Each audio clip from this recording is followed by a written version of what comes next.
Hello बच्चों, मैं हूं आपका ठाकुर सर और आज हम फिर से डिस्कस करने वाले हैं ह्यूमन हेल्थ एंड डिसीज। और आज बहुत इंपॉर्टेंट टॉपिक है इम्यूनिटी। इसको वन शॉट में कवर करेंगे और साथ ही साथ पूरी एनसीईआरटी की लाइंस कवर करेंगे, चाहे वो बोर्ड के लिए हो चाहे वो नीट के लिए हो। आइए स्टार्ट करते हैं। सबसे पहले सर, इम्यूनिटी क्या होता है? इम्यूनिटी का मतलब होता है हम रोगों से लड़ते हैं, हम पैथोजन से लड़ते हैं, डिसीज के अगेंस्ट हमारी बॉडी लड़ती है, उस कैपेसिटी को हम इम्यूनिटी कहते हैं। So what is immunity? It is the ability of the immune system to fight the disease causing organism. अगर डिसीज कॉजिंग ऑर्गेनिज्म से हमारी बॉडी फाइट कर रही है तो ये इम्यूनिटी कहलाती है। इसका मतलब देखिए लिखा है the ability of the immune system to fight the disease causing organism. अगर ये हमारी बॉडी जो है डिसीज कॉजिंग ऑर्गेनिज्म से फाइट कर रही है तो यही हमारी इम्यूनिटी कहलाती है। अच्छा, आपको पता है कि इम्यूनिटी जो होती है बूढ़े व्यक्तियों में कम हो जाती है। मतलब इसका मतलब है इम्यूनिटी का मतलब सीधी सी भाषा में अगर हम समझे, जिसमें इम्यूनिटी ज्यादा होती है वो बीमार नहीं पड़ता है और जिसमें इम्यूनिटी कम होती है उसका शरीर बार बार बीमार पड़ता है। अच्छा, now we are going to talk about the types of immunity. Immunity basically दो टाइप की होती है प्यारे बच्चों, एक innate immunity कहलाती है और एक acquired immunity कहलाती है। देखिए यहां पर लिखा है innate immunity जो इनबॉर्न होती है, जन्म के साथ से ही होती है, और acquired immunity जो कि हम आफ्टर बर्थ जो है एक्वायर करते हैं, मतलब जो हमें जन्म के बाद मिलती है। इन्नेट इम्यूनिटी जो होती है उसको हम नॉन स्पेसिफिक भी कहते हैं और जो एक्वायर्ड इम्यूनिटी होती है उसको स्पेसिफिक इम्यूनिटी भी कहते हैं। बेटा आइए स्टार्ट करते हैं इन्नेट इम्यूनिटी से। इन्नेट इम्यूनिटी क्या होती है? It is the non specific defence which is present at the time of birth. जब भगवान ने हमें पैदा किया तो भगवान ने हमें कुछ बैरियर्स दे करके पैदा किया है ताकि हम यहां पर धरती पर मृत्यु लोग जिसे हम कहते हैं, यहां पर हम जो है पैथोजेंस से रोग करने वाले माइक्रोब्स होते हैं, पैथोजेंस जो होते हैं, एंटीजेंस जो होते हैं, उनसे हम बच सके। इसी के लिए अब देखिए कह रहा है कि it is non specific. Non specific का मतलब होता है, नॉन स्पेसिफिक का मतलब है कि सबके लिए सेम है, सबके लिए सेम को कहते हैं नॉन स्पेसिफिक। जब हम सबके लिए अलग अलग ट्रीटमेंट देते हैं तो स्पेसिफिक होती है। तो it is a non specific immunity जो कि कब से प्रेजेंट है? जन्म से ही प्रेजेंट है, at the time of birth. It provides barriers to entry of the foreign organism into the body. वो कह रहा है कि बैरियर्स होते हैं हमारी बॉडी में, 4 बैरियर्स होते हैं। उन चारों के नाम मैं आपको बता देता हूं। Physical barrier, physiological barrier, cellular barrier और साइटोकाइनिन बैरियर। ऐसे बैरियर्स के नाम क्या है? 4 बैरियर्स हैं। देखिए पहला है फिजिकल बैरियर,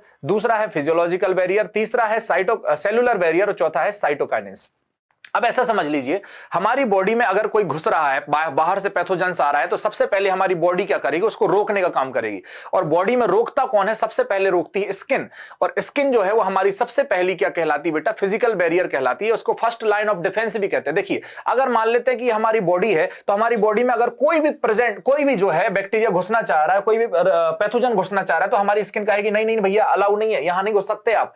अगर घुस भी गया, कहां से घुसेगा? ओपनिंग से। ओपनिंग्स कहां है? नाक में है, मुंह में है ना। और एनल ओपनिंग हम कह सकते हैं, यूरिनोजेनाइटल ओपनिंग कह सकते हैं। इसमें से अगर वो घुसेगा भी तो हमारी वहां पर क्या है? म्यूकस है। म्यूकस जो होती है, म्यूकस क्या करती है? उसको ट्रैप कर लेती है और वो कहती है कि नहीं नहीं, म्यूकस कहां से आ गई सर? तो हमारे रेस्पिरेटरी ट्रैक में, डाइजेस्टिव ट्रैक में, यूरिनोजेनाइटल ट्रैक में, उसकी इनर लाइनिंग में क्या है? Epithelial cell. और एपिथेलियल सेल सीक्रेट करती है म्यूकस, और वो वही म्यूकस जो है ट्रैप कर लेती है एंटीजेंस को और बाहर निकालने का काम करती है। ठीक है, तो सबसे पहले हम बात करते हैं फिजिकल बैरियर। फिजिकल बैरियर में सबसे पहले स्किन, और स्किन जो है मेन फिजिकल बैरियर, वो प्रिवेंट करता है entry of the foreign bodies. हमारी बॉडी में एंट्री नहीं देता है किसी भी पैथोजेंस के लिए। और दूसरा है mucus coating in the inner line of the respiratory, gastrointestinal और यूरिनोजेनाइटल ट्रैक, है ना, जो कि माइक्रोब्स को क्या करता है बेटा? उनकी एंट्री को प्रिवेंट करता है। तो इसी को हम फर्स्ट लाइन ऑफ डिफेंस कहते हैं। तो अगर कोई पूछे कि फर्स्ट लाइन ऑफ डिफेंस या फिर स्किन या फिर म्यूकस कोटिंग का काम क्या है, तो it prevent the entry of the micro organism. Sir पहला तो हमने क्या करा, हमारी बॉडी ने क्या करा कि भाई साहब हम पैथोजन को आने ही नहीं देंगे। हम जो माइक्रोब्स हैं, जो हमें डिसीज कॉजिंग एजेंट है, उनको हम बॉडी में आने ही नहीं देंगे। और ये जिम्मेदारी किसको दी गई? स्किन को दी गई। और ये जिम्मेदारी स्किन के साथ साथ म्यूकस को दी गई कि हमारी बॉडी के अंदर कोई एंटर ही ना कर पाए। दूसरा, अगर एंटर कर लिया धोखे से तो फिर माइक्रोब्स क्या सोचता कि भाई यार मैं तो आ गया हूं इसके शरीर में, अब मैं अपनी जो है फैमिली को बढ़ाता हूं, अपना घर बढ़ाता हूं, परिवार बढ़ाता हूं, कुल बढ़ाता हूं, गांव बनाता हूं, जिला बनाता हूं। और वो माइक्रोब्स चाहते हैं कि वहां पर क्या कर लें? ग्रोथ कर लें। और हम चाहते हैं कि हमारी बॉडी में माइक्रोब्स ग्रोथ ना कर पाए। इस वजह से हमने कुछ बैरियर्स बनाए हैं जिसको हम कहते हैं physiological barrier. So what are the function of physiological barrier? वो अनफेवरेबल कंडीशंस जो है क्रिएट करते हैं ताकि माइक्रोब्स की ग्रोथ ना हो पाए। So they just prevent the growth of microbes। तो यहां पर लिखा है they prevent the microbial growth। Microbes की ग्रोथ को प्रिवेंट करते हैं। सर ये कहां कहां होते हैं? आंख से आंसू निकल रहा है। आंख से आंसू क्यों निकल रहा है? आंसू में होते हैं लैक्टोफेरेंस, वो भी क्या करता है? हमारे जो बैक्टीरिया वगैरह होते हैं उनको प्रिवेंट करता है। हमारे पेट में हमारे स्टमक में HCl भरा हुआ, कि जैसे मान के चलो कोई बैक्टीरिया पहुंच भी गया तो अमाशय में जाएगा तो HCl कहेगा आ जाओ भाई साहब आपका ही स्वागत था, उसको तुरंत मार देगा। इसका मतलब है फिजियोलॉजिकल बैरियर क्या करते हैं, एडवर्स कंडीशन को क्रिएट करते ताकि ग्रोथ ना हो पाए, जैसे gastric and HCl, saliva in the mouth, है ना। आपको पता है कि सलाइवा में जो होता है लाइसोजाइम होता है। आपने देखा होगा कुत्ते को, गाय को अगर उनको कहीं चोट लगती है तो वो उसको चाटते रहते हैं। क्यों चाटते रहते हैं? क्योंकि सलाइवा जो है उसमें लाइसोजाइम, और lysozyme having the antibacterial property, और उसको कुत्ता जब लगातार चाटता रहता तो वो चोट ठीक भी हो जाती। क्यों? क्योंकि उसमें सलाइवा में क्या होता है, एंटीबैक्टीरियल प्रॉपर्टीज हैं जो बैक्टीरिया को किल कर देते हैं। आंख से आंसू मैंने बताया ही है ना। साथ ही साथ फीवर क्यों आता है आपको पता है? फीवर जो है, फीवर का मेन काम क्या है? फीवर बॉडी का टेम्परेचर को बढ़ा देता है, और जब भी बॉडी का टेम्परेचर बढ़ेगा तो माइक्रोबियल ग्रोथ जो होती कम हो जाती है। तो इस प्रकार से पीएच में चेंज करने से, एसिडिक मीडियम से, या फिर हम कह सकते हैं फीवर से, या फिर आंखों में आंसू से, या फिर हम कह सकते हैं स्लाइवा से इन द माउथ जो है एडवर्स कंडीशन क्रिएट होती है, जिससे माइक्रोबियल ग्रोथ जो है तो रुक जाती है। ठीक है। Next is called cellular barrier. Sir what are cellular barrier? देखिए भाई साहब, हमने दो बैरियर देख लिए, फिजिकल बैरियर और फिजियोलॉजिकल बैरियर। ये दोनों बैरियर क्या कह रहे थे कि भाई साहब आप हमारे शरीर में प्रवेश मत करो, एंट्री को रोक रहे थे, या फिर माइक्रोबियल ग्रोथ को रोक रहे थे। अब हमें भी गुस्सा आ गई, तीसरा बैरियर। हमने कुछ सेल से कहा कि जाओ जो भी बाहरी दिखे, जो भी एंटीजन दिखे उसको ठोक दो पटक के, है ना, मार दो उसको। अब सेल्स जो है, कुछ प्रकार की सेल्स हैं, हमने सबको बुलाया, हमने कहा आओ सेल्स यहां आओ। WBC जो है एक ऐसी सेल्स हैं जो हमारी बॉडी की रक्षा करती हैं, हमारी बॉडी के लिए फाइट करती हैं। तो हमने कुछ WBC को बुलाया, हमने कहा यहां आओ सब लोग, और जो भी माइक्रोब्स दिखे, जो भी बाहर का एजेंट दिखे उसको मार देना। तो हमने कहा कौन कौन मारेगा? तो सबसे पहले एक पर्टिकुलर टाइप की WBC आई जिसको कहते हैं फेगोसाइट। क्या कहते हैं? फेगोसाइट। अब फेगोसाइट जो होती है, उन्होंने कहा सर हम मार देंगे। हमने कहा कैसे मारोगी? तो कह रही फेगोसाइट कह रही कि सर हम तो जाके सीधा सीधा किल कर देंगे, पूरा का पूरा खा लेंगे। हमने कहा कैसे? अब इनके न्यूक्लियस थोड़े अलग अलग प्रकार के होते हैं। देखो ये न्यूट्रोफिल्स भी एक फेगोसाइट है, मोनोसाइट भी एक फेगोसाइट है ना। तो इनके न्यूक्लियस मुझे थोड़े से अलग दिखे तो मैंने इनको एक नाम दे दिया PMNL। क्या नाम दे दिया? PMNL। यहां देखो फेगोसाइट्स क्या होती हैं? WBC होती हैं, जैसे न्यूट्रोफिल्स, और इसको कहते हैं पॉलीमॉर्फिक न्यूक्लियर ल्यूकोसाइट PMNL, जिसमें मोनोसाइट भी आती है। And natural killer cell lymphocytes जो वगैरह होती हैं, जो मैक्रोफेजेस वगैरह होती हैं, ये क्या करती हैं? पैथोजन को किल कर देती है। अगर आपको यहां दिख रहा हो तो यहां पर देखो, अगर आप इसको समझ पा रहे हैं तो यहां पर क्या हो रहा है, देखो ये पैथोजन के लिए किल करने के लिए इसको पूरा का पूरा खा लेती, मतलब ऐसे समझो कि ये पैथोजेंस को इसने यहां पर खा लिया, है ना। अब ये नेचुरल किलर सेल्स क्या कहलाती? नेचुरल किलर सेल्स क्या है और मैक्रोफेजेस क्या है? बहुत ध्यान से समझना बच्चों। मैंने आपको बताया कि फेगोसाइट्स जो होती हैं वो सीधा का सीधा निगल जाएंगी। किसको निगल जाएंगी? पूरा का पूरा खा जाएंगी। किसको खा जाएंगी? एंटीजन को। लेकिन सर एंटीजन को मिलेगा कहां?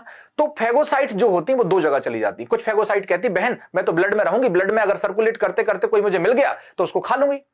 दूसरी कहती है एक काम करो तुम ब्लड में घूमो, मैं ऑर्गन्स में चली जाती हूं, मैं ऑर्गन्स में रहूंगी तो ऑर्गन में कोई आएगा तो मैं उसको खा लूंगी। जो ऑर्गन्स में फेगोसाइट रहती है उन्हीं को हम क्या कहते हैं? मैक्रोफेज कहते हैं। क्या कहते हैं? मैक्रोफेज कहते हैं। मैक्रोफेज क्या है बेटा? Macrophage are also phagocytic cell which are present stably in organism, organ, है ना, जो ऑर्गन में प्रेजेंट रहती है। जैसे कि मान लेते हैं लीवर में कोई मैक्रोफेज है तो उसको कफर सेल कह दिया, बोन में कोई मैक्रोफेज हैं तो उसको हम ऑस्टियोक्लास्ट कह देते हैं, ब्रेन में कोई मैक्रोफेज हैं तो उसको हम माइक्रोग्लियल सेल कह देते हैं। इसका मतलब हुआ दीज आर स्पेसिफिक सेल जो कि किसी ऑर्गन में ही प्रेजेंट होती हैं और वहीं पर रहती हैं और वहां की मैक्रोफेज हैं और वहां पर आने वाले एंटीजेंस को जो है वो मार देती हैं। सर नेचुरल किलर सेल क्या है? नेचुरल किलर सेल का तरीका कुछ अलग है। ये क्या करती है? ये पैथोजेंस को अपने पास बुलाती है कि आ जाओ मैं कुछ नहीं करूंगी, मैं थोड़ी फेगोसाइट हूं, आ जाओ। और जैसे ही पैथोजन उनके पास आते हैं ये पैथोजन के पास जाके फट जाती है। अब फट जाती है तो क्या करती है? ये वहां से कुछ केमिकल रिलीज करती। कुछ केमिकल कौन से हो सकते हैं? परफोरिन केमिकल होता है, अपोप्टोसिन केमिकल होता है, और जैसे ही परफोरिन निकलता है उसमें से और बैक्टीरिया वगैरह पर जाता, बैक्टीरिया मर जाता है। यहां से हमें क्या सीख मिलती है? बुलाती है मगर जाने का नहीं, है ना। अगर बुला रही है, नेचुरल किलर सेल बुला रही है तो वहां जाने का नहीं, क्योंकि उसमें से क्या हो रहा है? परफोरिन निकल रहा है। परफोरिन निकलेगा तो वो क्या कर देगा? पोर्स क्रिएट कर देगा। बात समझ में आ रही कि नहीं आ रही? नेक्स्ट अगर अपन बात कर लेते हैं बेटा, इसमें देते हैं कि इन्नेट इम्यूनिटी में और क्या क्या बैरियर्स हो सकते हैं। तो एक अगला बैरियर होता है साइटोकाइनिन। बहुत इंपॉर्टेंट, ध्यान से समझना। साइटोकाइनिन किसके खिलाफ काम करता है? साइटोकाइनिन्स आर दोस केमिकल्स जो सेल सिग्नलिंग करते हैं, या सेल के कुछ केमिकल होते हैं या मैसेंजर होते हैं जो दो सेल की बातचीत में मदद करते हैं। तो साइटोकाइनिन क्या है? जैसे हम व्हाट्सएप पर बातचीत करते हैं वैसे ही सेल्स जो है वो साइटोकाइनिन की मदद से बातचीत करती हैं। अब यहां पर समझना क्या कह रहा है? Virus infected cell secrete a cytokinin protein called interferon which protects non-infected cell from the further viral infection। अभी मेरी बात समझना। मान लेते हैं बेटा दो सेल्स है, अभी देखो ये सेल है, ये एक सेल है, मेरी बात समझना है, मैं आपको थोड़ा सा जो है बना के दिखा रहा हूं, समझना कि क्या हो सकता है इसमें बेस्ट। देखो, मान लेते हैं बेटा यहां पर एक ये सेल है, एक ये सेल है और एक ये सेल है। ये मान लेते हैं ए सेल है, ये वायरस आया और वायरस ने क्या कर दिया, ए सेल को इन्फेक्टेड कर दिया। अब ए वाली सेल तो बेचारी इन्फेक्टेड हो गई, तो इसने सोचा कि यार वायरस ने मुझे तो इन्फेक्टेड कर दिया है, लेकिन ये और किसी को इन्फेक्ट ना कर पाए, तो इसने कुछ केमिकल जो है दूसरी सेल को भेज दिए। यही केमिकल जो होते हैं वो प्रोटीन होते हैं, इन्हीं प्रोटीन के लिए हम क्या कहते हैं, इंटरफेरॉन। क्या कहते हैं, इंटरफेरॉन। अब ये इंटरफेरॉन क्या करते हैं, ये दूसरी सेल्स को बचा लेते हैं वायरस से, ताकि वायरस से वो दूसरी सेल्स क्या ना हो पाए, इन्फेक्टेड ना हो पाए। इसका मतलब है कि ये ट्रांसलेशनल इनहिबिटरी प्रोटीन या ट्रांसलेशनल इनहिबिटरी पेप्टाइड्स होते हैं, जो कि फर्दर ट्रांसलेशन नहीं होने देते, जिससे कि जो नॉन इन्फेक्टेड सेल है वो वायरल इन्फेक्शन से बच जाती है। क्या मेरी बात समझ में आ गई? नेक्स्ट अगर अपन बात करें एक्वायर्ड इम्यूनिटी की, सर तो एक्वायर्ड इम्यूनिटी क्या होती है? ये पैथोजन स्पेसिफिक इम्यूनिटी होती है, और ये जो होती है हम अपनी जीवन काल में, मतलब हम ऐसे समझ सकते हैं ये पैथोजन स्पेसिफिक इम्यूनिटी है जो हम अपनी लाइफ टाइम में एक्वायर्ड करते हैं। अलग अलग लोगों के लिए अलग अलग हो सकती है, अलग अलग पैथोजन के लिए अलग अलग हो सकती है, इसलिए इसको स्पेसिफिक इम्यूनिटी कहा गया है। जबकि जो इनेट इम्यूनिटी थी वो नॉर्मल थी, सबके लिए कॉमन थी, हर एक पैथोजन के लिए थी, हर एक इंसान के पास थी, इसलिए उसको नॉन स्पेसिफिक कहा गया था। दिस इज स्पेसिफिक इम्यूनिटी, है ना। नेक्स्ट क्या कह रहे हैं, it is characterised by memory, it is characterised by memory. अब एक मैं आपको कहानी सुनाने वाला, उस कहानी को आप ध्यान से समझिए और सुनिए। कहानी क्या है, देखो मैं ये कह रहा हूं बेटा, एक कहानी है। कहानी किस चीज की है कि मान लेते हैं आप अपने घर पे हो, और आप अपने घर पे क्या कर रहे हो, बैठे हुए हो, सोफे पे बैठे हुए हो।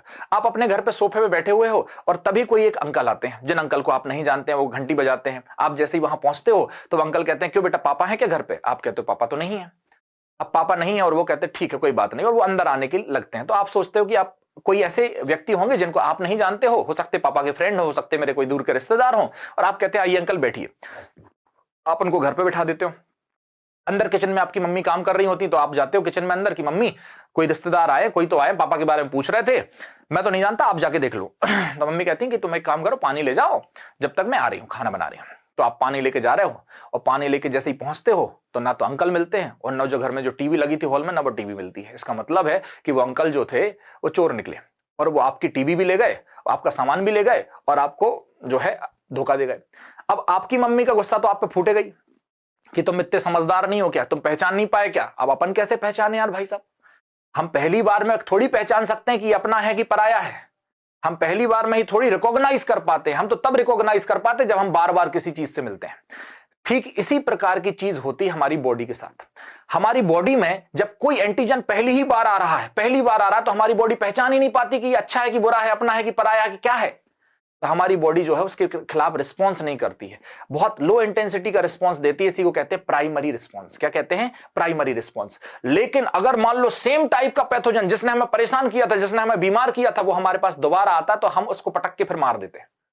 यही कहलाता सेकेंडरी रिस्पॉन्स या एमनास्टिक रिस्पॉन्स। इसका मतलब है कि अगर दूसरा वही पैथोजन दूसरी बार आ रहा तो हमारी बॉडी क्या देगी? Secondary response. लेकिन पहली बार आया था तो क्या दिया था? Primary response. इसका मतलब है कि रिस्पॉन्स दो प्रकार के होते हैं। कितने प्रकार के होते हैं? दो प्रकार के होते हैं, एक प्राइमरी रिस्पॉन्स और एक सेकेंडरी रिस्पॉन्स। यहां समझो दोनों में अंतर क्या है, प्राइमरी रिस्पॉन्स और सेकेंडरी रिस्पॉन्स में। यहां पर ये देखो प्राइमरी रिस्पॉन्स है। प्राइमरी रिस्पॉन्स क्या होता है? लो इंटेंसिटी का होता है। लो इंटेंसिटी का मतलब देखो इसकी इंटेंसिटी बिल्कुल कम थी, देखो पहली बार में हुआ लो इंटेंसिटी का। लेकिन सेकेंडरी रिस्पॉन्स अगर देखो तो हाई इंटेंसिटी का हुआ है। अब इसके बाद भी जितने रिस्पॉन्स होंगे उनको भी सेकेंडरी रिस्पॉन्स कहा जाएगा। प्राइमरी रिस्पॉन्स जब पहली बार में जो अंकल आए थे ना, पहली बार जब अंकल आए आपके घर में, तो आपको पता ही नहीं था, क्योंकि मेमोरी नहीं थी, आपको समझ ही नहीं आया कि ये कौन है। लेकिन जैसे ही एक बार प्राइमरी रिस्पॉन्स हो गया, वो आपके घर से सामान चुरा के भाग गए, तो आपके पास क्या जनरेट हो गई? मेमोरी जनरेट हो गई। और वो मेमोरी जो है फर्दर काम आएगी। अगली बार सेम अंकल डोरबेल बजाते हुए आएंगे, आप पकड़ के मार दोगे और मम्मी को बुलाओगे, मम्मी बेलन लेके आओ। बात समझ में आ रही कि नहीं आ रही? इसका मतलब हुआ यूं कि जब प्राइमरी रिस्पांस होता है तो इम्यूनिटी, जब प्राइमरी रिस्पांस होता है तो मेमोरी जनरेट होती है, और ड्यूरिंग द सेकेंडरी रिस्पांस जो है मेमोरी यूज में लाई जाती है। तो सेकेंडरी रिस्पांस हाई इंटेंसिटी का होता है, that's why it is called as amnestic response. क्या कहते हैं इसको? एमनास्टिक रिस्पांस कहते हैं सेकेंडरी रिस्पांस को। देखो क्या लिखा है, सेकेंड एनकाउंटर जो होता है सेम पैथोजन से सेकेंडरी रिस्पांस को क्रिएट करता है। ठीक है, बात समझ में आ गई कि नहीं आ गई? नेक्स्ट अगर हम बात करें तो एक्वायर्ड इम्यूनिटी की बात कर रहे हैं इसमें, और हम देख रहे हैं कि सर ये रिस्पांस जो है वो दिया किसने है, ये रिस्पांस देने वाला है कौन? एक मिनट रुकना, मैं इसको साफ कर देता हूं बेटा, just a minute, just a minute बेटा।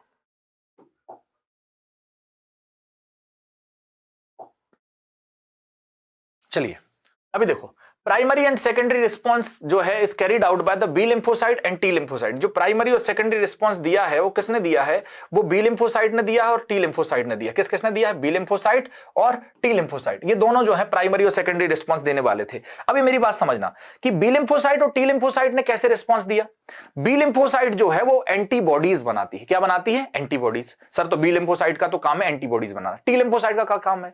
टी लिम्फोसाइट इसमें मदद करती है। क्या करती है? मदद। तो एक बना रही है, एक उसमें मदद कर रही है। जैसे आप अपने दोस्त के साथ सब्जी बना रहे होते हो तो साथ साथ में उठा के देते हो कुछ, लो भाई चाकू ले लो भाई प्लेट ले लो।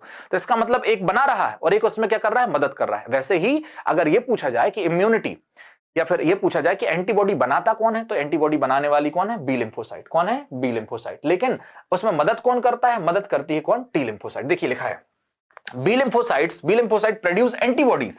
These are the proteins which fight with the pathogens. ये कुछ प्रोटीन्स हैं जो फाइट करते हैं पैथोजेंस से। Whereas जो टी लिम्फोसाइट है वो बी लिम्फोसाइट की मदद करती है ताकि वो क्या बना सके? एंटीबॉडीज बना सके। क्या मेरी बात समझ में आ रही है?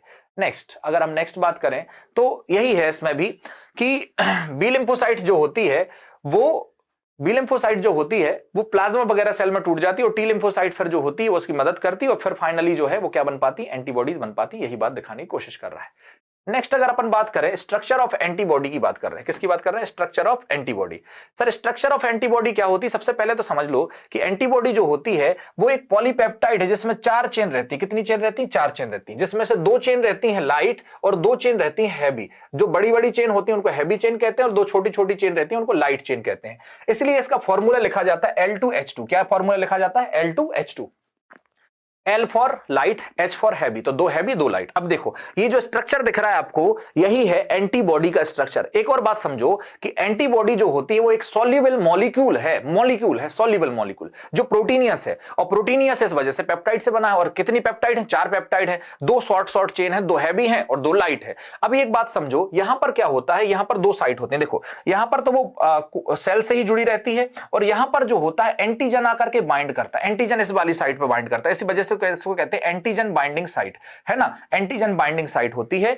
और इस देखो ये जो छोटी छोटी दिख रही हैं ये क्या है बेटा? Light chain. और ये जो बड़ी बड़ी दिख रही है ये वाली ये क्या है? Heavy chain. तो इसमें कितनी हैवी चेन है? देखो एक ये तो 2 हैवी और 2 क्या है? लाइट। अच्छा एक बात बताओ, अगर ये पूछा जाए कि 2 हैवी चेन कौन से बॉन्ड से जुड़ी रहती है? डाइसल्फाइड बॉन्ड से। एक लाइट और एक हैवी चेन कौन से बॉन्ड से जुड़ी रहती है? डाइसल्फाइड बॉन्ड से। लेकिन 2 लाइट कभी नहीं जुड़ सकती क्योंकि ये किस तरफ है, ये किस तरफ है। बात समझ में आ गई कि नहीं आ गई? है ना। एक तरफ N टर्मिनल रहता है, एक तरफ C टर्मिनल रहता है। ठीक है।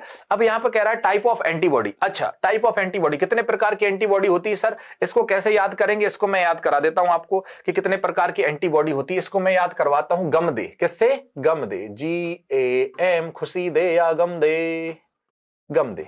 ठीक है। GAMDE। ठीक है। तो अब देखो एंटीबॉडी कितने प्रकार की? IgG, IgM, देखो IgG, IgA, IgM, IgD और IgE। अच्छा ये सीक्वेंस ही है। सबसे ज्यादा गमदे से अपन को क्या रखना? सबसे ज्यादा कौन है? G, फिर कौन है A, फिर कौन है M, फिर कौन है D, फिर कौन है E। तो सबसे कम कौन है? E। सबसे ज्यादा कौन है? G। IgG सबसे कम भी होती है और सबसे छोटी भी होती है। यहां पर देखो बनी भी हुई है, अगर आप नोटिस करोगे तो यहां पर बनी भी हुई है, सब चीजें बनी हुई हैं यहां पर, है ना। यहां पर आपको सब बने बनाया मिल जाएगा। ठीक है। तो यहां पर सब बना बनाया मिल जाएगा। अब देखो यहां पर क्या कह रहा है बेटा? यहां पर कह रहा है ये IgG है। IgG सबसे छोटी होती है, फिर ये IG, अगर इसके बाद देखो IgA। अगर इसमें थोड़ा सा और डिटेल पढ़नी, वैसे एनसीईआरटी अलाउ तो नहीं करती इतनी डिटेल की, लेकिन थोड़ा और बता देता हूं। ठीक है। ये मोनोवैलेंट होती है, ये डाइवैलेंट होती है, ये पेंटावैलेंट होती है। इनकी बैलेंसी के आधार पर बता रहे हैं। मोनोवैलेंट का मतलब देखो यहां पर देखो बैलेंसी, यहां पर 2 पैराटोप है, ये पैराटोप कहलाते हैं। क्या कहलाते हैं? पैराटोप। तो यहां पर 2 पैराटोप है। ये डाइवैलेंट है तो देखो यहां पर 4 पैराटोप है, 4 पैराटोप है। यहां पर देखो सबसे बड़ी जो होती है वो IgM होती है और बैक्टीरियल इंफेक्शन के दौरान सबसे पहले यही जाती है लड़ने के लिए, IgM, है ना। और सबसे छोटी कौन होती है? IgG। यही IgG है जो प्लेजेंटा को क्रॉस कर देती है और प्लेजेंटा को क्रॉस करने के बाद मदर से कहां चली जाती है? फीटस में चली जाती है। IgG सबसे ज्यादा जाती है। IgA का प्लेजेंटा को क्रॉस कर पाती नहीं। IgA किसमें होती है सर? IgA होती है कोलोस्ट्रम में, जो इनिशियल डे का लैक्टेशन होता है मदर का, जो कहते हैं ना मां का दूध जरूरी होता है, उसमें IgA होती है। क्या मेरी बात समझ में आ गई? नेक्स्ट आ जाओ, इसको थोड़ा सा साफ करके देखते हैं यार, ये थोड़ा सा खराब लग रहा है। क्लियर हो गया? Clear, okay. आओ भाई, टाइप्स ऑफ एक्वायर्ड रिस्पॉन्स, ये क्या है भाई साहब? टाइप्स ऑफ एक्वायर्ड रिस्पॉन्स, आ जाइए। एक्वायर्ड इम्यूनिटी की बात कर रहे हैं। एक्वायर्ड इम्यूनिटी मतलब हम लाइफ टाइम में जो है वो कमाते हैं, एक्वायर्ड इम्यूनिटी खुद अचीव करते हैं। अभी समझो इम्यूनिटी जो होती है वो दो टाइप की होती है। अब इनने भी एंटीबॉडीज जब बन गई ना, एंटीबॉडीज बनाई किसने बेटा, मैंने अभी आपको याद दिलाया, एंटीबॉडी बनाने वाली थी बी लिम्फोसाइट और एंटीबॉडी में मदद करने वाली थी टी लिम्फोसाइट। बात समझ में आ रही कि नहीं आ रही? इसका मतलब आप समझो कि एंटीबॉडीज जो हैं उन्होंने कहा कि यार एक काम करेंगे, जो कुछ सेल्स हैं ना, जो कुछ सेल्स हैं जो बी लिम्फोसाइट्स हैं, है ना, जो एंटीबॉडीज बना रही हैं, बी लिम्फोसाइट क्या बना रही है, एंटीबॉडी। बी लिम्फोसाइट ने कहा यार हम तो जो है ना ब्लड में रहेंगे, हम तो जो है फ्लूइड्स में रहेंगे, हम तो ह्यूमोरल इम्यूनिटी बनाएंगे। तो टी लिम्फोसाइट ने कहा ठीक है, आप ह्यूमोरल बना रही हो तो मैं सेल मीडिएटेड बना लेती हूं, कोई सेल में रह लेगा, कोई ब्लड में रह लेगा। तो यहां पर समझो कि यहां पर एक्वायर्ड रिस्पॉन्स जो होता है, एक्वायर्ड रिस्पॉन्स जो होता है वो दो प्रकार की इम्यूनिटी से बना है। एक ह्यूमोरल इम्यूनिटी, ह्यूमोरल इम्यूनिटी को कहते हैं एंटीबॉडी मीडिएटेड रिस्पॉन्स, या फिर इसी को कहते हैं antibody mediated immunity. Antibody mediated immunity का मतलब होता है ऐसी इम्यूनिटी जो एंटीबॉडी संभाल रही है, और एंटीबॉडी बनाता कौन है, बी लिम्फोसाइट, और बी लिम्फोसाइट है कहां, ब्लड में। आ गई बात समझ में? लेकिन दूसरे प्रकार की इम्यूनिटी जो होती है उसको कहते हैं सेल मीडिएटेड रिस्पॉन्स या सेल मीडिएटेड इम्यूनिटी। ये है सीएमआई। क्या है? सेल मीडिएटेड इम्यूनिटी है। अब सर हमें ये बताइए कि एंटीबॉडी मीडिएटेड इम्यूनिटी और सेल मीडिएटेड इम्यूनिटी में क्या अंतर है। कोई पैथोजन आया बाहर से, ठीक है, तो कहां आया, ब्लड में आया। ब्लड में आया तो एंटीबॉडी क्या कह रही है, मुझ पे छोड़ दो, मैं देख लूंगी, मैं हैंडल कर लूंगी। तो कौन देखेगा, एंटीबॉडी देखेगी। तो वहां रिस्पांस कौन देगा, एंटीबॉडी मीडिएटेड रिस्पांस आएगा। लेकिन कोई चीज हमने ऑर्गन डाल दिया, कोई चीज टिश्यू डाल दी नई बॉडी में, ऑर्गन ट्रांसप्लांट कर दिया, तो वो किसके क्षेत्र में आ रहा है, वो तो आ रहा है सेल के, सेल मीडिएटेड इम्यूनिटी के। तो टी लिम्फोसाइट कहेगी रुक जाओ, मेरे हाथ में आ रहा है, मैं देखती हूं इसको कि मुझे क्या करना है इसके, है ना। तो इसका मतलब अलग अलग दोनों के क्राइटेरिया, अलग अलग दोनों के रीजन बटे हुए हैं, दो अलग अलग प्रकार से वो काम करती हैं। बोलो सही है कि नहीं है? अब यहां पर इसको भी थोड़ा सा इरेज कर देते हैं, आ जाओ। अभी देखो types of acquired immune response. देखो एक तो क्या होता है जो ह्यूमोरल इम्यूनिटी होती है, और दूसरी क्या होती है, सेल मीडिएटेड इम्यूनिटी होती है। दोनों मैंने आपको बता दिए। अब दोनों के बारे में लिख रहा है कि क्या क्या लिख रहा है, देख लेते हैं एक बार। कि देखो अगर वो कह रहा है कि it is immune response mediated by antibody, अगर एंटीबॉडी रिस्पॉन्स दे रही है तो इसको ह्यूमोरल रिस्पॉन्स कहते हैं, या सेल इसको एंटीबॉडी मीडिएटेड रिस्पॉन्स भी कहते हैं। लेकिन अगर antibodies are found in the blood plasma so called as humoral immune response, इस वजह से इसको ह्यूमोरल भी कहते हैं क्योंकि ब्लड प्लाज्मा बन रही है एंटीबॉडी, है ना। जबकि सेल मीडिएटेड रिस्पॉन्स का मतलब क्या होता है, सेल मीडिएटेड रिस्पॉन्स के बारे में कह रहा है कि it is the immune response mediated by the T lymphocyte, जिसको टी सेल भी कह रहे हैं। अब टी सेल भी कई प्रकार की होती हैं, आपको एनसीईआरटी में भले ही नहीं लिखा है, टी हेल्पर सेल होती है, टी किलर सेल होती है, टी सप्रेसर सेल होती हैं, है ना। तो टी हेल्पर सेल ही तो बी लिम्फोसाइट की मदद करती हैं एंटीबॉडी बनाने में। टी सप्रेसर सेल क्या करती है, ट्यूमर को सप्रेस करती है। T killer cell natural killer cell जैसा काम करती है ना।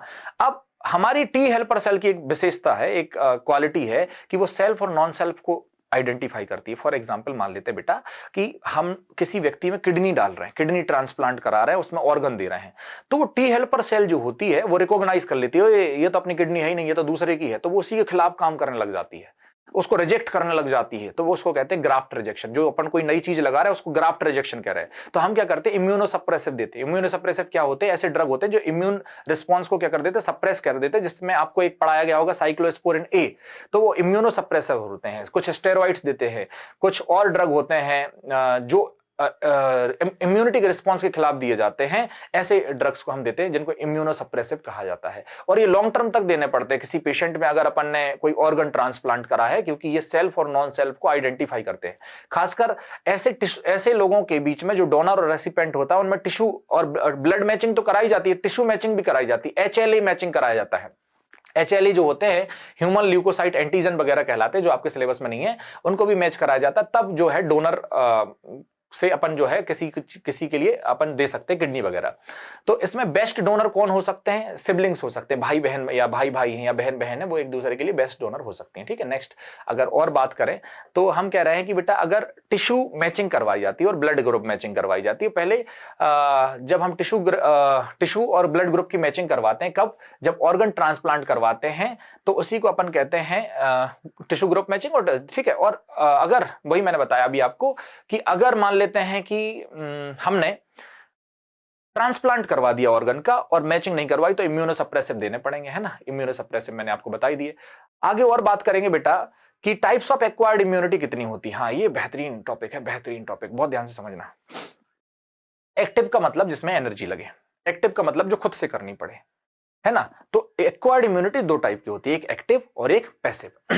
जब होस्ट जो है खुद एंटीबॉडीज बनाता है, होस्ट जो है वो खुद एंटीबॉडीज बनाता है, उसकी बॉडी में ये एंटीबॉडी बन रही होती है, तो उसको कहते हैं एक्टिव इम्यूनिटी। लेकिन जब रेडीमेड एंटीबॉडीज हम होस्ट को दे देते हैं, रेडीमेड एंटीबॉडीज किसको दे देते हैं, होस्ट को दे देते हैं, तब ये कहलाती पैसिव इम्यूनिटी। बात समझ में आ रही कि नहीं आ रही। होस्ट जब खुद एंटीबॉडीज बना रहा है, मान लो मैं हूं, मैं अपनी बॉडी एंटीबॉडी खुद बना रहा हूं, तो मेरे लिए वो क्या हो गई, एक्टिव एंटीबॉडी हो गई, एक्टिव इम्यूनिटी हो गई। लेकिन अगर मैं प्रोसेस्ड या प्रीफॉर्म्ड या पहले से बनी बनाई या रेडीमेड एंटीबॉडीज अपने शरीर में डाल देता हूं, तो ये क्या हो गई, पैसिव। पैसिव जिसमें एनर्जी नहीं लगती, एक्टिव जिसमें एनर्जी लगती है। क्या मेरी बात समझ में आ रही है? आ जाओ, इसको फर्दर दो टाइप से बांट सकते हैं, नेचुरल एंड आर्टिफिशियल। देखिए, तो एक्टिव को भी दो टाइप से बांट सकते हैं, नेचुरल और आर्टिफिशियल, और पैसिव को भी बांट सकते हैं, नेचुरल और आर्टिफिशियल। अब अपन इनमें डिफरेंस करेंगे। सबसे पहले अपन बात करते हैं एक्वायर्ड इम्यूनिटी। एक्वायर्ड इम्यूनिटी मतलब एक्टिव इम्यूनिटी कहलाती है। इसमें it is the immunity which antibodies are produced in the host body when the host is exposed to the antigen, living or dead, जो भी चीजें हैं। अगर मान लेते हैं बेटा, यहां पर क्या लिखा हुआ है कि एंटीबॉडीज कहां बन रही हैं, होस्ट की ही बॉडी में बन रही हैं, चाहे वो और होस्ट की बॉडी में एंटीबॉडी क्यों बन रही है, क्योंकि एंटीजन गया है, चाहे वो लिविंग गया हो चाहे वो डेड गया हो, जिसकी वजह से ये प्रोटीन बन रहा है। ठीक है। अब इट इज स्लो प्रोसेस। क्यों भाई, खुद बनाना है, आराम आराम से बनाना है। आपके पास भी दो रास्ते होते हैं, भूख लगी है, या तो खाना बना लो या तो ऑर्डर कर लो। बना लोगे टाइम लगेगा, स्लो स्लो बनेगा। ऑर्डर कर लोगे तत्काल मिल जाएगा, बना बनाया आ जाएगा। तो ऑर्डर कर लिया तो पैसिव है, खुद बनाया तो एक्टिव है। आ गई बात समझ में? अब कह रहा है it is produced by two way. ये दो प्रकार से हम अपनी बॉडी में दो प्रकार से हम एंटीबॉडीज बना सकते हैं। दो तरीके हैं। पहला क्या है, natural acquired immunity. Natural acquired immunity का मतलब क्या है, कोई व्यक्ति है, बीमार हो गया, क्यों बीमार हो गया, क्योंकि पैथोजन के कांटेक्ट में आया, तो पैथोजन ने उसको नेचुरली इन्फेक्ट कर दिया, इन्फेक्शन नेचुरली हो गया, तो प्राइमरी रिस्पांस पहुंच गया, और प्राइमरी रिस्पांस में क्या बनता है, एंटीबॉडीज बनना चालू हो जाती। तो अगली बार जब वो सेम काइंड ऑफ पैथोजन आएगा, तो उसकी बॉडी में रेडीमेड एंटीबॉडीज मिल जाएंगे उसको, मतलब उसने खुद ही बना ली ना, बना के रख ली ना एंटीबॉडीज। तो सेकंड टाइम जो है, जब वो आएगा सेम पैथोजन, तो एमनास्टिक रिस्पांस हो जाएगा, तो फिर दिक्कत नहीं होगी। तो कह रहा है कि अगर नेचुरल इम्यूनिटी होती है, it is developed by during the infectious by the microbes. जब नॉर्मल इन्फेक्शन होता है माइक्रोब्स के द्वारा, तब ऐसा होता है। आर्टिफिशियल एक्टिव इम्यूनिटी बहुत इंपॉर्टेंट है। देखो क्या होता है, मान लेते हैं कोरोना हो रहा सबके लिए, है ना, कोरोना हो रहा था, तो कोरोना क्या कर रहा था, कोरोना जा रहा था, सबके शरीर में पहुंच रहा था, उसको बीमार कर रहा था। हमने क्या करा, हमने कोरोना के वायरस को बुलाया, हमने जरा भी उसको खोपचे में ले जाके बहुत मारा, कमजोर कर दिया बेचारे को, मरी सी हालत कर दी उसकी। और उसको मैंने क्या करा, एक इंजेक्शन में डाला, और इस इंजेक्शन को मैंने लिया और मान के चलो किसी इंसान में लगा दिया। इंजेक्शन में मैंने क्या लगा दिया, कोरोना का वायरस। अब कोरोना का वायरस ओरिजिनल वाला है क्या, नहीं, वो कमजोर वाला, एटीन्यूएटेड है एकदम, है ना, बहुत ज्यादा नुकसान नहीं कर सकता। तो वैक्सीन लगाई तो कोरोना का वायरस तो बॉडी के अंदर पहुंच गया, लेकिन उतना ज्यादा शक्तिशाली नहीं है। तो हमारी बॉडी उसको क्या करेगी, रिकॉग्नाइज करेगी। थोड़ी बहुत परेशानी हो सकती, थोड़ा बहुत बुखार आ सकता है, क्योंकि वायरस तो गया है, वैक्सीन लगाने पे आ रहा था 2-3-4 दिन के लिए बुखार, लेकिन हमारी बॉडी समझ गई कि इसको कैसे मारना है। उसके लिए उसने क्या बना के रख ली, एंटीबॉडी। अगली बार जब कोरोना का सही वाला वायरस आ रहा था, तो हमारी बॉडी का ये तो वही है जिसको पिछले बार मारा था अपन ने। तो हमारी बॉडी में जो रेडीमेड एंटीबॉडीज बन गई थी, जो हमारी बॉडी में एंटीबॉडीज बन गई थी, उसके खिलाफ बन गई थी, वो एंटीबॉडीज मिलकर के उसको क्या कर देंगी, मार देंगी। इसका मतलब यूं हुआ कि जब हम वैक्सीन लगाते हैं, तो वैक्सीन में रहता क्या, एंटीजन ही रहता है। एटीन्यूएटेड हो सकता है, डेड हो सकता है, लिविंग एंटीजन भी हो सकता है। जैसे पोलियो में लाइव वायरस ही होता है जो हम पिलाते हैं ओरली, है ना। तो कई जनरेशन की वैक्सीन है, फर्स्ट जनरेशन की, सेकंड जनरेशन की, आपके सिलेबस में नहीं है, बहुत बेसिक बात मैं बता रहा हूं। तो वैक्सीन में या तो एंटीजन होता है या तो एंटीजन का प्रोटीन होता है, जो हम किसी भी होस्ट की बॉडी में लगाते हैं। क्या मेरी बात समझ में आ रही है? तो यहां पर यही बात है वो कह रहा है। आइए और थोड़ा सा देखते हैं। अब पैसिव इम्यूनिटी की बात करते हैं। पैसिव इम्यूनिटी में क्या होता है, पैसिव इम्यूनिटी जो होती है, यहां पर रेडीमेड एंटीबॉडीज जो है डायरेक्टली दी जाती हैं किसी भी बॉडी को। ये जो होती है वो भी दो प्रकार से हो सकती है। पैसिव इम्यूनिटी जो होती है, एक तो नेचुरली हो सकती है, या तो फिर हो सकता है आर्टिफिशियली हो सकती है। अब मान के चलिए कि कोई मदर है, उस मदर की वूम में एक बच्चा है ना, एम्ब्रियो है। अब एम्ब्रियो के लिए मदर तो रेडीमेड एंटीबॉडी देती है, आईजीए देती है, आईजीजी देती है। आईजीजी क्यों, क्योंकि आईजीजी सबसे छोटी है, प्लेजेंटा को क्रॉस करके मदर से कहां मिल रही है, फीटस को मिल रही है। तो मदर से डायरेक्ट फीटस को मिली, तो क्या फीटस ने बनाई, नहीं, फीटस को तो रेडीमेड मिली। और जब रेडीमेड मिल रही है तो इसी को क्या कहते हैं, जब रेडीमेड मिल रही तो पैसिव, क्योंकि बनाई थोड़ी उसने, पैसिव इम्यूनिटी है। अब बच्चे का जन्म हो गया, देखो यहां पर समझो, यहां पर प्लेजेंटा से रेडीमेड मिल रही है, है ना। लेकिन यहाँ पर मान लो बच्चे का जन्म हो गया और बच्चा जो है वो ब्रेस्ट फीडिंग कर रहा है, तो ब्रेस्ट फीडिंग में भी क्या हो रहा है, एंटीबॉडीज मिल रही है, कौन सी, आईजीए, और आईजीए मिल रही है, इसका मतलब है रेडीमेड मिल रही है। किसको मिल रही है, बच्चे को। किससे मिल रही है, मदर से। तो ये दोनों तरीके तो नेचुरल ही है, लेकिन क्या बच्चा एंटीबॉडी बना रहा, नहीं, बच्चे को तो रेडीमेड मिल रही है। इसका मतलब है कि ये तरीका जो है, इस तरीके से जिस तरीके से बच्चे को मिल रही है, तो वो है तो नेचुरल तरीका, लेकिन रेडीमेड मिल रही है इसलिए पैसिव। तो इसका मतलब हो गया नेचुरल पैसिव, है ना। लेकिन अपन अब दूसरे तरीके से सोचें, मान के चलो कि किसी व्यक्ति को टिटनेस की बीमारी आपने सुना होगा, तो कहीं किसी को चोट लग जाती है, वो कहते हैं जाओ टिटनेस का इंजेक्शन लगवाओ। उस टिटनेस के इंजेक्शन में क्या होता है, एंटी टिटनेस सीरम होता है। क्या होता है, एंटी टिटनेस सीरम। ये सीरम है, इसमें क्या है, रेडीमेड एंटीबॉडीज हैं। क्या है, रेडीमेड एंटीबॉडीज। क्योंकि हमारे लिए उतना समय नहीं है कि हमारा शरीर प्राइमरी रिस्पांस ले, फिर उसके लिए एंटीबॉडीज बनाए, दिक्कत हो जाएगी। तुरंत रिस्पांस करना है। किसी को सांप काट देता है, स्नेक बाइट पर एंटीवेनम लगाया जाता है, उसमें क्या रहता है, रेडीमेड एंटीबॉडीज रहती हैं। इसका मतलब है रेडीमेड एंटीबॉडीज हम कब देते हैं, जब हमें लगता है कि भाई हम कब देते हैं रेडीमेड एंटीबॉडीज, जब हमें लगता है कि तुरंत डिसीजन लेने की जरूरत है, हमारे पास इतना टाइम नहीं है कि हमारी बॉडी खुद एंटीबॉडी बनाए। तो तब हम क्या करते हैं, चाहे वो स्नेक के बाइट में हो, चाहे वो टिटनेस के लिए एंटी टिटनेस सीरम देना हो, तो इनमें हम क्या करते हैं कि रेडीमेड एंटीबॉडीज शरीर में लगा देते हैं, जिससे क्या होता है, इम्यूनाइजेशन हो जाता है। ठीक है। अब ये देखो, यहां पर आपको दिख रहा होगा कि पोलियो की दवाई 2 बूंद जिंदगी की, है ना। तो मेमोरी बेस्ड सिस्टम है, मेमोरी पे काम करती है, क्योंकि इम्यूनाइजेशन किस पर काम करता है, मेमोरी पे। इम्यूनाइजेशन मतलब क्या, वैक्सीनेशन। क्योंकि हमने जैसे ही एंटीजन को डाला तो मेमोरी जनरेट हो गई, मेमोरी जनरेट हो गई तो दूसरी बार जब वो आएगा तो मेमोरी काम करेगी। नेक्स्ट अगर हम बात करें, एक एक्टिव इम्यूनाइजेशन होता है और एक क्या होता है, पैसिव इम्यूनाइजेशन होता है। ठीक है। एक्टिव इम्यूनाइजेशन में क्या हुआ, एक्टिव इम्यूनाइजेशन में क्या हुआ भाई, एक्टिव इम्यूनाइजेशन में हमने डायरेक्ट दी, वैक्सीन लगाई। वैक्सीन लगाई तो जिससे क्या होगा, रेडीमेड जो हमारी बॉडी है वो क्या बनाएगी, एंटीबॉडीज खुद बनाएगी, है ना। तो यही तो है, देखो लिखा है, in this preparation of vaccine, जो क्या होता है, एंटीजेनिक प्रोटीन होते हैं और पैथोजेंस होते हैं, और इनएक्टिव पैथोजेंस भी हो सकते हैं, introduce to the body and result into the development of the antibodies. जब हमारी बॉडी खुद एंटीबॉडी बना रही है, क्यों, हमने क्या डाल रखा है, हमने पैथोजन ही डाल दिया है। During actual infection the antibodies neutralise the antigen, है ना। तो जितनी हम छोटे बच्चों को वैक्सीन लगाते हैं, डीपीटी वगैरह की, ये सब क्या है, वैक्सीनाइजेशन ही तो है, इम्यूनाइजेशन ही तो है ना। अगला जो है, अगले में क्या कह रहा है, vaccine are also generate memory B and T lymphocyte that recognise the pathogen quickly, है ना। अब एक पोलियो वैक्सीन है, हेपेटाइटिस वैक्सीन है, डीपीटी वैक्सीन है, ये सभी वैक्सीन तो है ना। वैक्सीन जो होती हैं डीएनए रिकॉम्बिनेंट टेक्नोलॉजी से प्रोड्यूस करी जाती हैं। जैसा कि एक आपको पढ़ाया गया है कि हेपेटाइटिस बी की वैक्सीन जो है ईस्ट से बनाई गई है ना। ये सब चीजें। पैसिव इम्यूनाइजेशन में क्या होता है, पैसिव इम्यूनाइजेशन का मतलब होता है कि हम जो प्री फॉर्म्ड एंटीबॉडीज हैं, जैसे मैंने टिटनेस के लिए बताया, जैसे मैंने सांप के काटने के लिए बताया, तो उनके लिए अपन जब डायरेक्ट डाल देते हैं, क्योंकि हमें क्विक रिस्पांस देना है, तो फिर इसको पैसिव इम्यूनाइजेशन कहा जाता है। कि टिटनेस का, स्नेक वेनम का, देखो ये सब स्नेक वेनम की दवाइयां रखी हुई, टिटनेस की दवाइयां रखी हुई है ना। तो यही है सब बेटा। अगली क्लास में जो है हम एलर्जी के बारे में जानेंगे, और एलर्जी के अलावा हम जितनी भी और बाकी चीजें रह गई हैं, एड्स है, कैंसर है, इसके अलावा उससे भी पहले हम इम्यून सिस्टम के बारे में जानेंगे, लिम्फोइड ऑर्गन के बारे में जानेंगे। ये पूरा चैप्टर बेटा 4 लेक्चर में खत्म हो जाएगा। अभी तक हम 2 लेक्चर ले चुके हैं।